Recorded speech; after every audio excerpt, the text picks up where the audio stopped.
Hi, it's Ryan Casey, sales trainer, Orange Theory Fitness studio owner, and we're back with part 4 of our 6-part series for the real sales training method. If you've been enjoying these videos, please go ahead and hit the subscribe button, the like button. Don't forget to share them with anybody you think they'd be helpful. But I'd like to start with a quick recap. We have a long-term objective. A sale isn't the end of that objective, but it falls within that time frame.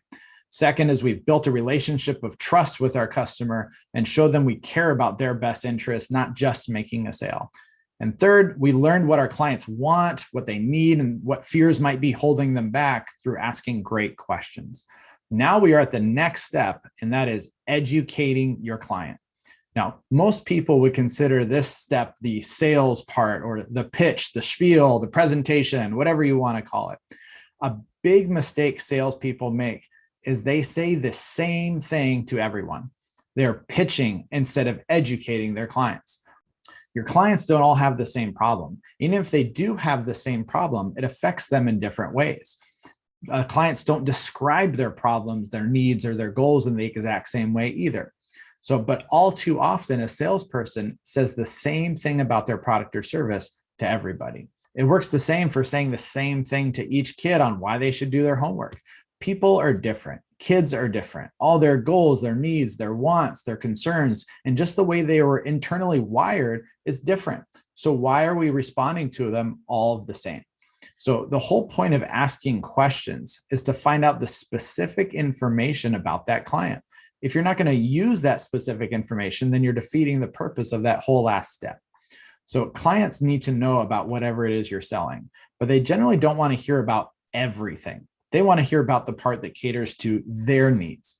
Now, if you were to list out all of the great things about whatever it is you're selling, there's a good chance that the client appreciates most of it, but really only cares about a few of those items. There are probably a few of them that they could care less to hear about at all. So one important thing to realize is that every word you say is either bringing you closer to a sale or is pushing you further away from it. We've all had that salesperson that was selling to us and they just wouldn't stop talking. And half the stuff they were talking about, we didn't even care to hear at all. At that moment, we're getting further and further away from deciding to purchase. So take for Orange Theory, for instance. For me personally, I love that it's challenging. You can be competitive. You get your stats at the end of the classes. But if that's how we described it to everybody, there'd be a lot of our members that probably wouldn't sign up. They like it because there's a community and it's not a competition and you can take it at your own pace for different reasons than what I like it for. It's the same product, but it can be emphasized differently with each aspect of it. So educate your clients on the aspects of the product and service that directly relate to their problems, needs, or their goals. What you are doing while you are educating is you're building value in your product. The value comes from showing them how your product or service solves their problem or accomplishes their goal. So you're not just spitting out a canned speech regardless of what they told you when you were asking them questions. Execute this step well, and you'll immediately see the difference in how your clients respond to you. It's a much easier process from the client's end when they hear what they want to hear instead of just your speech every single time. So be sure to catch the last 2 parts of this series. And if you want to learn more about the Real Sales Training course, including more on how to build value, tips on asking for the sale, be sure to click the link below.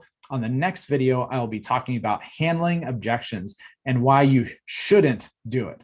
So I hope you enjoyed this video. If you like it, again, hit the subscribe button, the like, and be sure to share it with anybody you think it would help. Thank you, and I'll see you soon.